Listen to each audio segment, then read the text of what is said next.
بالله من الشيطان الرجيم بسم الله الرحمن الرحيم الحمد للہ والصلاة والسلام علی رسول اللہ اما بعد. ہماری جو تفسیر ہوگی سورۃ الفلق. سب سے پہلے سورہ فلق اور سورہ اخلاص میں کیا کنیکشن ہے؟ سورہ اخلاص میں ہم نے پڑھا ہے کہ اللہ الصمد. صمد کا مطلب تمام لوگ اسی کے سامنے مانگتے ہیں، تمام لوگ اسی کا محتاج ہیں. اللہ کسی کا محتاج نہیں، ہم لوگ اللہ کے محتاج ہیں، ہم اسی کے سامنے مانگتے ہیں. کیا مانگتے ہیں ہم لوگ؟ قل اعوذ برب الفلق من شر ما خلق ومن شر غاسق اذا وقب ومن شر النفاثات في العقد. یہ تمام چیزیں ہم اللہ سے مانگتے ہیں. تو جو ہے نا ہم اللہ ہی سے مانگتے ہیں. کیا مانگتے ہیں؟ قل اعوذ برب الفلق. اور یہ جو سورہ فلق سورہ ناس کب نازل ہوا؟ جب آپ صلی اللہ علیہ وسلم پر جو ہے نا لبید بن عاصم نے جادو کی تھی. یہ لبید بن عاصم ہمارے نبی کی خدمت کرتا تھا. جب آپ صلی اللہ علیہ وسلم، یہ یہودی تھا، جب آپ صلی اللہ علیہ وسلم کنگھی کرتے تھے سر کے بال کو، داڑھی کے بال کو، کنگھی میں بال لگتا جو نا وہ بال لے لیتا تھا. لے کر جو کیا کرتا تھا، گھانٹی ڈالتا تھا اس بال میں گھانٹی ڈالتا تھا. گھانٹی ڈالنے پر اس پہ تھوکتا تھا تاکہ گاڑا ہو، اور بھی جادو اور گاڑا ہو. اس طرح اس نے 11 گھانٹی ڈالی تھی.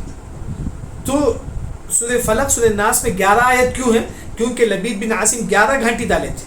فرشتوں نے کہا کہ ہر گھانٹی کھولتے وقت ایک آیت پڑھو. قل اعوذ برب الفلق، ایک گھانٹی کھولو. من شر ما خلق، دوسرا گھانٹی. ومن شر غاسق اذا وقب، تیسری گھانٹی. ومن شر النفاثات في العقد.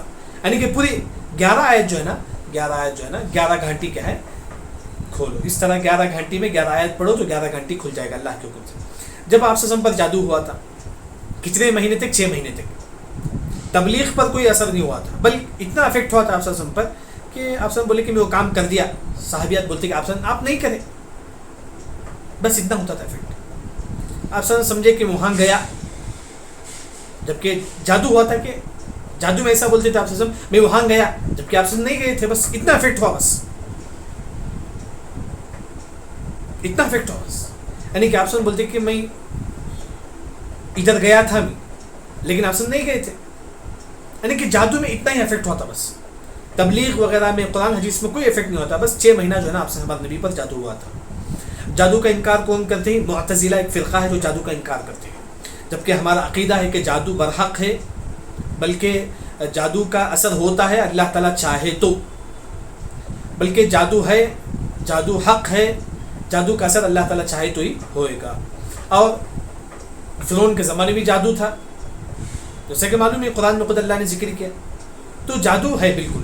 اس کے بعد یہ 2 صورتیں کب نازل ہوئی؟ آپ سے پر جادو ہوا تھا، آپ سے سوئے ہوئے تھے، معلوم نہیں تھا کہ کیا ہوا کر کے. 2 فرشتے آئے، ایک فرشتے ہمارے نبی کے سر کے پاس، ایک فرشتے ہمارے نبی کے پیر کے پاس.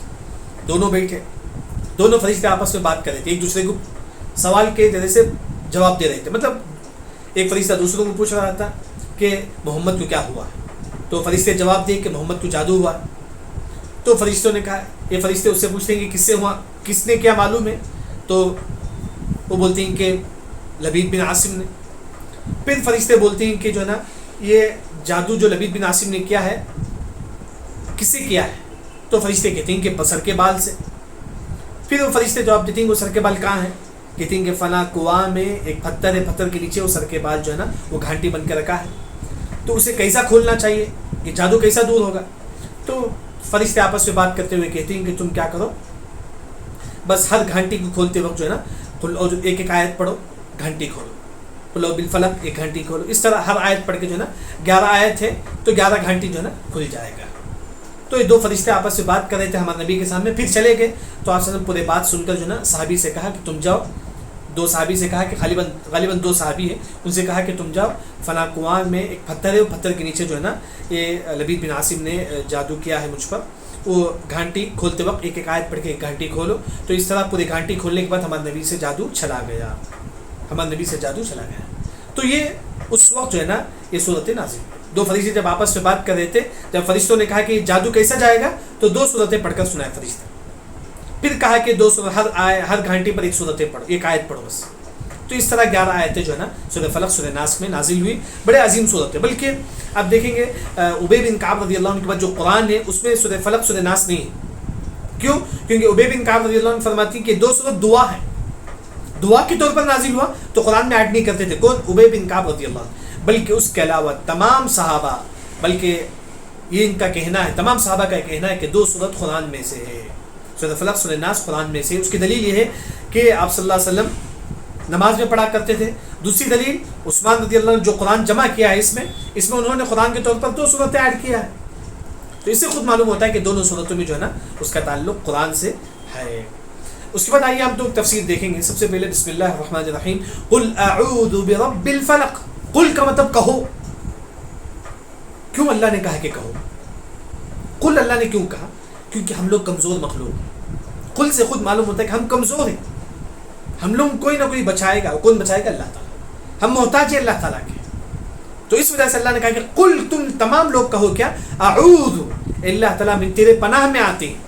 اعوذ, میں تیرے پناہ میں آتا ہوں. تو کون ہے؟ برب الفلق, جو صبح کا جو رب ہے, میں اس کے پناہ میں آتا ہوں. ہاں, اعوذ کا اصل معنی کوئی چیز ڈر لگتا ہے آپ کو, اس سے آپ بھاگتے ہیں تاکہ کوئی انسان آپ کی حفاظت کرے. ہم لوگ کوئی ڈر لگتا تھا ہم وہاں سے بھاگتے ہیں. کیوں؟ ایسی جگہ جائے جو ہم جو نا امن و امان سے رہے, یا کوئی ایسے انسان جو ہم کو بچا سکے. اعوذ کا مطلب ہم ڈر کر بھاگتے ہیں کس سے؟ اللہ کی طرف. اعوذ کا مطلب, ہاں, اعوذ کا ایک اور جو معنی قریب کے معنی میں, وہ ہے کہ اللہ کے قریب ہونا. کیونکہ عربی زبان بولتے ہیں کہ عوادہ, عوادہ بولتے ہیں کہ وہ گوشت جو ہڈی سے لگا رہتا ہے. گویا کہ اعوذ کا مطلب ہم اللہ سے قریب ہوتے ہیں, ہم اللہ سے قریب ہوتے ہیں. ہاں, برب الفلق, اللہ تعالیٰ کون ہے؟ فلق صبح کا رب ہے. صبح کا رب کون ہے؟ اللہ تعالیٰ ہے. ہاں, برب رب ہے, فلق صبح کا رب. فلق کا اصل معنی عربی زبان میں پھٹنے کے معنی میں ہے. اصل آپ سب سے پہلے یاد رکھیں, فلق کا مطلب, فلق کا جو اصل معنی عربی زبان میں پھٹنا, پھٹنے کو بولتے ہیں. ہاں, اب تفسیر کیا ہے فلق کی؟ 2 تفسیر, ایک ہے کہ صبح, ایک ہے کہ پیدا کرنا. اب اصل معنی عربی زبان میں فلق کا مطلب پھٹنا. پھٹنا اور صبح میں کیا کنیکشن ہے؟ پوری دنیا میں اندھیرا ہوتا ہے تو روشنی جو ہے نا اندھیرا کو پھاڑ کر نکلتی ہے. روشنی جو ہے نا اندھیرا کو پھاڑ کر آتی ہے. فالق الاصباح. احسن احسن, فالق الاصباح, احسن, فالق الاصباح. یعنی کہ روشنی جو ہے نا فالق الاصباح مطلب پھٹ کر جو ہے نا نکلتی ہے روشنی. ایک معنی جو ہے نا فلق کا مطلب پھٹنا, یعنی کہ روشنی جو ہے نا رات کے اندھیرے کو پھاٹ کر جو ہے نا نکلتی ہے, صبح کی روشنیاں. ایک اور جو یہ ہے الفلق کا, وہ ہے پیدا کرنا. کوئی بیج, فالق الحب والنوى. احسن, فالق الحب والنوى, جو بیج ہے اس کو بھی اللہ نے کہا کہ فالق, یعنی کہ یہ بیج آپ رکھیں گے تو اس سے جو ہے نا پھٹ کر کیا نکلتا ہے؟ پودا نکلتا ہے, پیدا کرنا ہے. اس بیج کو پھاڑ کر اللہ تعالیٰ پودے کو پیدا کرتا ہے. فلق کا ایک اور جو معنی پیدا کرنا, یعنی کہ پیدا کرنے کا رب, پیدا کرنے والا کون ہے؟ اللہ تعالیٰ ہے. یعنی کہ ہم کس کے پناہ میں آتے ہیں؟ جو صبح کا رب ہے, اور پیدا کرنے والے, پیدا کرنے کا جو رب ہے کون ہے؟ اللہ تعالیٰ پیدا کرتا ہے. ہم اللہ کے رب, اللہ کے پاس جو ہے نا ہم آتے ہیں. یہاں جو ہے نا اللہ نے رب کا لفظ استعمال کیا, رحمان کا لفظ اللہ نے استعمال کیا, کیونکہ خاص رب کا لفظ ہے پورے قرآن میں حفاظت کے لیے استعمال ہوتا ہے. یہاں بھی ہم اعوذ, ہم آتے ہیں کوئی چیز سے, ہم جو ہے نا کس کی طرف آتے ہیں؟ رب کی طرف, جو رب ہماری حفاظت کرے گا. وہ کون سا رب ہے؟ صبح کا رب. رب پوری قرآن میں حفاظت کے لیے استعمال ہوتا ہے. اب دیکھیں گے سورہ فیل میں اللہ نے کہا کہ الم تر کیف فعل ربک, وہاں بھی اللہ نے رب کا لفظ استعمال کیا سورہ فیل میں. کیوں؟ کیونکہ اللہ نے سورہ فیل میں کعبۃ اللہ کی اللہ نے حفاظت کی, اور اللہ نے فرمایا کہ وَرَبُّكَ عَلَى كُلِّ شَيْءٍ حَفِيظٌ, تمہارا رب ہر چیز کا حفاظت کرنے والا ہے. وہاں بھی رب کا لفظ استعمال ہے. رب کا جو لفظ ہے قرآن میں حفاظت کے لیے استعمال ہوتا ہے. اسی طرح یہاں بھی اللہ نے فرمایا کہ برب الفلق, فلق کا جو رب ہے جو حفاظت کرنے والا ہے, ہم اس کے پاس ہم آتے ہیں. صبح کا جو رب ہے ہم اس کے پاس ہم آتے ہیں. اللہ تعالیٰ تو ہی ہماری حفاظت فرما. کس سے حفاظت فرما؟ اب سوال ہوتا ہے کہ کس سے ہم اللہ سے حفاظت مانگیں؟ من شر, ہر برائی سے, ما خلق, جو پیدا کیا ہے. اللہ تعالیٰ ہر وہ برائی جو تو نے پیدا کیا ہے, اب اس سے ہم کو حفاظت فرما. سب سے پہلے ہمارے اندر جو برائی ہے وہ چیز, ہمارے اندر بھی برائی ہے, کیا ہے؟ نفس امارہ. ہم اس سے بھی جو ہے نا اللہ سے پناہ مانگتے ہیں. نفس امارہ سے بھی ہم اللہ سے پناہ مانگتے ہیں. سب سے پہلے اسی وجہ سے ہم خطبے جمعہ میں جو دعا کیا جاتا ہے خطبہ جمعہ میں وَنَعُوذُ بِاللَّهِ مِن شُرُورِ أَنفُسِنَا، اللہ تعالیٰ ہمارے نفس کا جو شر ہے ہم اس سے بھی پناہ مانگتے ہیں. سب سے پہلے ہمارے اندر جو شر ہے اللہ تعالیٰ ہم اس سے بھی جو نا پناہ مانگتے ہیں. دوسرا پورا کا پورا شر ہے 100%، وہ ہے شیطان ہے اور جہنم ہے اور بعض جانور، جیسا کہ بعض سام جو ہوتا ہے، بعض مفسرین ذکر کرتی ہیں کہ بعض سام جو کیا ہے ہمیشہ زہر چھوڑتا ہے، اس کے اندر کوئی خیر ہی نہیں. یعنی کہ ہر وہ چیز جس میں پورا کا پورا شر ہے، شیطان ہے، اب اسی طرح جہنم ہے، بعض جانور ہیں، ان تمام چیزوں کی ہم پناہ مانگتے ہیں. اللہ تعالیٰ ہم تمام چیزوں کی ہم سے ان تمام چیزوں سے ہم کو حفاظت فرما من شر ما خلق. تیسری جو تفسیر ہے وہ یہ کہ وہ چیز جو ہم کو نظر نہیں آتی ہے، جراثیم ہے جو ہم نظر نہیں آتی ہے، اسی جراثیم سے بڑی بڑی بیماری پیدا ہوتی ہے نعوذ باللہ. یعنی کہ اس بیماری سے بھی ہم پناہ مانگتے ہیں. یعنی کہ اللہ تعالیٰ من شر ما خلق، ہر وہ چیز جو تو نے پیدا کیا جس میں شر ہے ہم اس سے پناہ مانگتے ہیں. ایک اور ہوا، کیونکہ ہوا جب چلتی ہے اس میں شر اور خیر دونوں ہیں. اسی وجہ سے آپ صلی اللہ علیہ وسلم نے کہا کہ اس ہوا میں جو شر ہے میں اسے بھی پناہ مانگتا ہوں، اللہ تعالیٰ تم اس سے حفاظت فرما، اس سے حفاظت فرما. گویا کہ 4 تفسیر ہوگی. گویا کہ ومن شر ما خلق سے یہ معلوم ہوتا ہے کہ اللہ نے جو پیدا کیا اس میں شر ہے. کیا اللہ کی تمام چیز شر ہے؟ نہیں. جنت اس میں شر نہیں ہے، پورا کا پورا خیر ہے. جنت انبیاء ہیں، اس میں کوئی پورا کا پورا خیر ہے. فرشتے ہیں جس میں پورا کا پورا خیر ہے. ہاں، لیکن ومن شر ما خلق اگر دیکھا جائے تو اللہ نے جو پیدا کیا اس میں شر بھی ہے خیر بھی. جیسا کہ انسان ہے، انسان میں شر بھی ہے خیر بھی ہے. شر کیا ہے؟ نفس امارہ ہے. ہاں، یہاں ایک جو چیز جو عقیدے کا جو مسئلہ ہے، جیسا کہ شراب ہے وہ بھی شر ہے.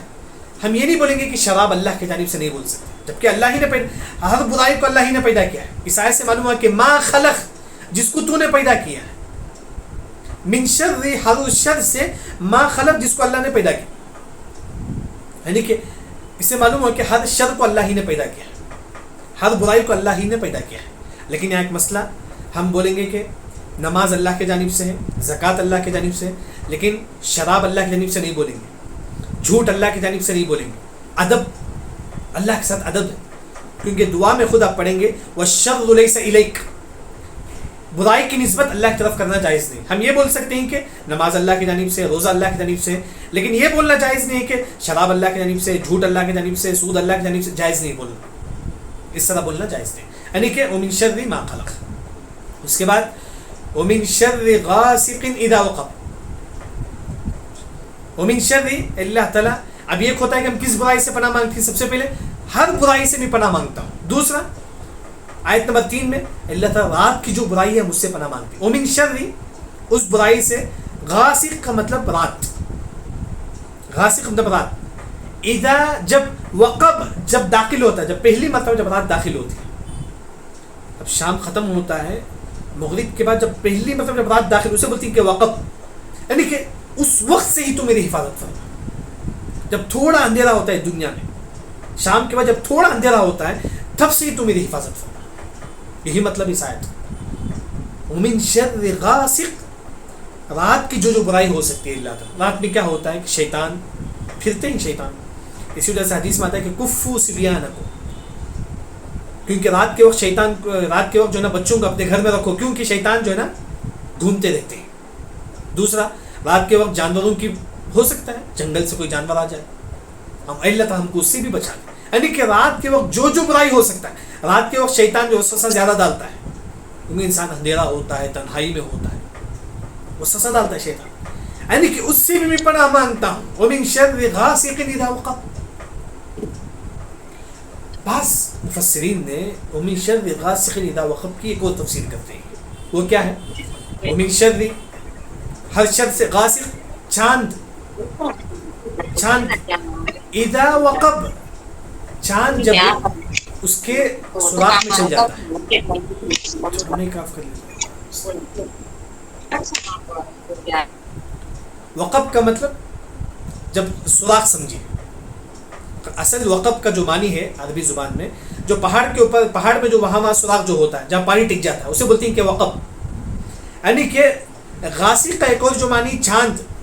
اذا، جب، وقب جب وہ اپنے سوراخ میں چل جاتا ہے، جب وہ کہ مفسرین نے فرمایا کہ جب چاند گرہن ہوتا ہے، جب چاند گرہن ہوتا ہے اس وقت سے بھی میں پناہ مانگتا ہوں، اس وقت کے جو شر ہے اس سے بھی پناہ مانگتا ہوں۔ ایک اور جو تفسیر وَمِن شَرِّ غَاسِقٍ إِذَا وَقَبَ کی دو تفسیر، یعنی کہ ایک تفسیر رات میں جو برائی ہو سکتا ہے، اندھیرے میں جو برائی ہو سکتا ہے تمام سے بھی مجھے بچا دے۔ دوسری جو تفسیر ہے چاند گرہن میں جو برائی ہو سکتا ہے، اس وقت جو برائی ہو سکتا ہے، اس وقت جو شر ہو سکتا ہے، اللہ تعالیٰ تو مجھے کیا ہے اس سے بھی بچا دے۔ اس کے بعد وَمِن شَرِّ النَّفَّاثَاتِ فِي الْعُقَدِ، ہر اس شر سے، نفاسات پھونکنا، پھونکتا ہے اس میں تھوک بھی آتا ہے، جیسا کہ پھونکتے ہیں اس کے ساتھ میں تھوک آتا ہے، اسے بولتے ہیں کہ نفاسات۔ کس میں پھونکتا ہے؟ عقد، عقد کے مطلب گھانٹی۔ جب جادو کیا جاتا ہے تو کسی کا بال لے کر جو ہے نا عقد مطلب گھانٹی ڈالتے ہیں، اس میں گھانٹی ڈالنے کے بعد نفاسات اس میں تھوکتا ہے۔ کیوں تھوکتا ہے؟ تاکہ جو ہے نا جتنا تھوکیں گے اتنا گاڑھا ہوگا۔ کیا؟ جادو اتنا ہی گاڑھا ہوگا۔ وہی اللہ نے یہاں فرمایا کہ وَمِن شَرِّ النَّفَّاثَاتِ فِي الْعُقَدِ، جادو سے بھی میں پناہ مانگتا ہوں۔ نفاسات کا ایک اور جو ترجمہ ہے عورتیں، نفاسات یہاں مؤنث ہے۔ بعض مفسرین نے فرمایا کہ الساحرات، اس عورتوں سے میں پناہ مانگتا ہوں کہ فی العقد، جو جادو کرتی ہے، جو جادو کرتی ہے عورت، اسی میں پناہ مانگتا ہوں۔ کیا بس کیونکہ آپ دیکھیں گے لبید بن عاصم ہے، اس کی جو بیٹیاں جادو کرتے تھے، اس کی بیٹیاں بھی جادو کرتے تھے، یعنی کہ ہر اس عورت جو جادو کرتی ہے اس کے پناہ میں آتا ہوں۔ نفاسات کا ایک جو معنی ہے جو عورتیں جادو کرتی ہیں وہ، ایک اور جو معنی ہے مرد اور عورت تمام لوگ، گویا کہ تمام جو مرد جادو کرتا ہے، جو عورتیں جادو کرتی ہیں، میں اس سے پناہ مانگتا ہوں، اللہ تعالیٰ تو میری حفاظت فرما ان لوگوں سے۔ نفاسات بولتے ہیں کہ ایک اور جو تفسیر ہے خبیث نفس، برا انسان۔ نفاسات کا ایک اور جو ترجمہ ہے برا انسان۔ کیا مطلب ہے؟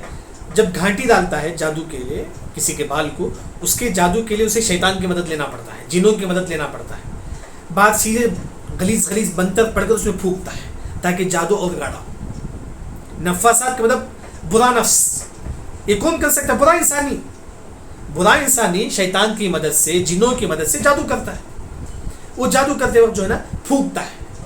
نفاسات کے ایک اور مطلب برا انسان جو جنوں کی مدد لے کر جو ہے نا جادو کرتا ہے۔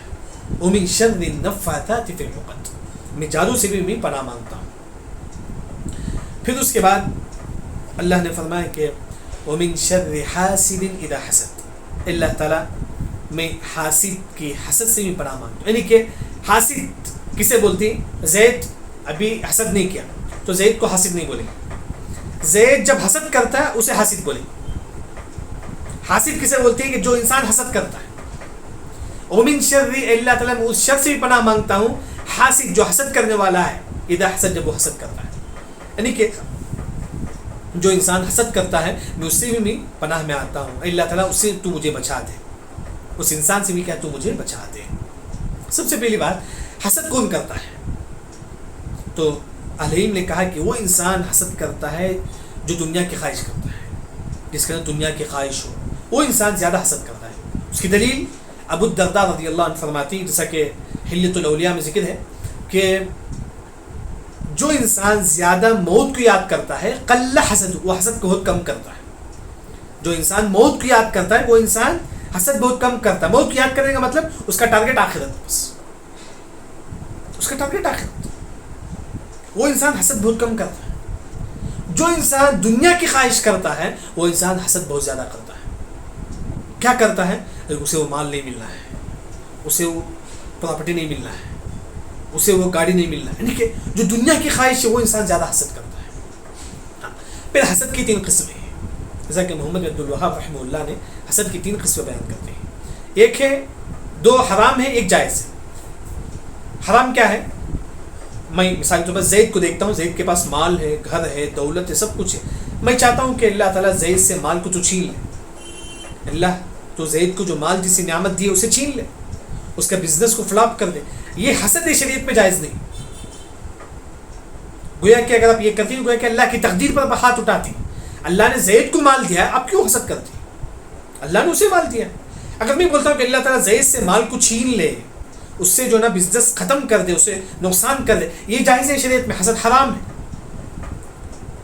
دوسری جو جائز نہیں حسد میں وہ یہ ہے کہ زید غریب ہے، میں چاہتا ہوں کہ اللہ تعالیٰ زید ہمیشہ ہمیشہ غریب رہے، ہمیشہ ہمیشہ محتاج رہے، ہمیشہ ہمیشہ وہ کنگال رہے، اللہ تعالیٰ زید کا بزنس ہمیشہ ہمیشہ فلاپ چلے.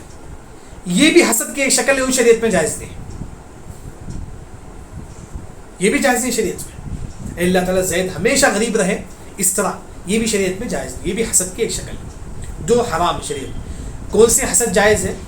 زید کے پاس مال ہے، میں چاہتا ہوں کہ اللہ تعالیٰ زید کے پاس جو مال ہے مجھے بھی ایسے ہی مال دے دے. اللہ تعالیٰ زید کے پاس جو گاڑی ہے تو زید کو بھی دے دے، مجھے بھی ایسے ہی گاڑی دے دے. بس یہ جائز ہے شریعت میں، یہ شریعت میں جائز ہے. یہ حسد کی جو ہے نا 3 قسمیں ہیں جو محمد بن عبد الوہاب رحمہ اللہ جو ہے نا سورۃ فلق کی تفسیر میں ذکر کرتے ہیں. یہ عظیم صورت ہے. اس صورت کے بارے میں امام ابن قیم رحمہ اللہ نے بدائع الفوائد میں کہتے ہیں کہ کھانے پینے سے زیادہ ضرورت ہے ایک مسلمان کو یہ صورت جو ہے نا پڑھے، اس کو سمجھے. کھانے پینے سے زیادہ ضرورت ہے. ہم دن میں کتنے وقت کھاتے ہیں؟ 3 مرتبہ. اس سے زیادہ ضرورت ہے کہ ایک مسلمان جو ہے نا اس کو سمجھے، اس کو پڑھے. اور اس صورت کے بارے میں آپ سے نے فرمایا کہ خیر سورتین، یعنی کہ سب سے بہترین صورت ہے قرآن. یہ 2 صورت جو نا قرآن میں سب سے بہترین صورت ہے. ایک اور حدیث آتا ہے کہ صبح میں 3 مرتبہ، شام میں 3 مرتبہ یہ 2 صورتیں اگر کوئی انسان پڑھ لیتا ہے، سورہ فلق، سورہ ناس، سورہ احد، قل اللہ، تو اللہ تعالیٰ سے ہر ٹینشن سے اسے دور کر دے گا. ہر ٹینشن سے اللہ تعالیٰ اسے دور کر دے گا. اب فرض نماز کے بعد بھی اس کو پڑھنا چاہیے سورہ فلق، سورہ ناس. اور اسی طرح ہم لوگ پڑھتے ہی لیکن پھر ہمارا ٹینشن دور نہیں ہوتا ہے. ہم لوگ پڑھتے ہی نا پھر بھی ہمارا ٹینشن دور نہیں ہوتا. کیوں؟ کیونکہ ہم لوگوں کو یقین نہیں رہتا ہے. سب سے پہلے ہم جو ایسے ہی پڑھ لیتے ہیں سورہ فلق، سورہ ناس، معنی معلوم نہیں کہ ایسے ہی ہم لوگ پڑھ لیتے ہیں. دوسرا، ہم پڑھتے ہی لیکن ہمارا دل کہیں اور رہتا ہے. جیسا کہ حدیث میں آتا ہے کہ ان اللہ لا یستجاب دعاء من قلب غافل اللہ، اللہ اس کی دعا کو قبول نہیں کرتا جو بیزاری سے دعا کرتا ہے. بس ایسا دعا کرتا ہے، میں یہاں ہوں، میرے دل مدینے میں، بس ایسے کھڑے کھڑے دعا کرتا ہے، کہاں ادھر ادھر دیکھ کر. اسے کیا بھی یقین سے نہیں، بس ایسے ہی چلو دعا پڑھ لیں گے، اسی طرح چلو سورہ فلق، سورہ ناس پڑھ لیں گے، دیکھیں گے ہوتا نہیں. اس کی بھی جو ہے نا فائدہ نہیں ہوگا. سب سے پہلے اس کو سمجھے. جب اس کے آپ پڑھتے ہیں صبح شام تو غور فکر کے ساتھ پڑھے صورت. اللہ نے کیا کیا بتایا صورت میں، غور فکر کے ساتھ پڑھے. کیا بتایا اللہ نے صورت، پورے سمجھ کر پڑھے.